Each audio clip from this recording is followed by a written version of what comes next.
Hello hi అందరికీ. ఈరోజు వచ్చేసి గోధుమ రవ్వ జీడిపప్పు ఉప్మా అండి. గోధుమ రవ్వ ఎవరైనా తినొచ్చు, డైజెషన్ ప్రాబ్లం ఉండదు. డైట్ మెయింటైన్ చేసే వాళ్ళకి కూడా బాగా యూజ్ఫుల్ ఉంటుందండి, షుగర్ పేషెంట్లకి కనుక. దీనికి కావాల్సిన ఇంగ్రీడియంట్స్ వచ్చండి, 1/2 kg గోధుమ రవ్వకి 2 టమాటా, 1 ఉల్లిపాయ, 2 పచ్చిమిర్చి, కొంచెం కరివేపాకు, కొంచెం కొత్తిమీర, జీడిపప్పు అండి. మీ దగ్గర జీడిపప్పు ఉంటే జీడిపప్పు వేసుకోవచ్చు, లేదంటే పల్లీలైనా వేసుకోవచ్చండి. ఇవన్నీ వేసుకొని బాగా వేగనివ్వాలండి, ఒక 10 నిమిషాలు. వేగేటప్పుడే కొంచెం ఉప్పు వేసుకోవాలండి.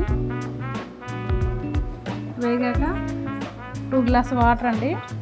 ఒకవేళ మీరు రవ్వ ఎంత ఉందో తెలియదండి, ఎప్పుడో తెచ్చింది ఎలా అని అనుకున్నా, లేకపోతే రవ్వ క్వాంటిటీ అంటే ఎంత అనేది తెలియకున్నా ఎలా అండి అంటే, ఇలా వాటర్ పోసుకున్నాక ఈ క్వాంటిటీ మెయింటైన్ చేయండి. ఇలా వస్తే చూడండి, ఒకసారి రవ్వ పోసుకున్నాక ఈ విధంగా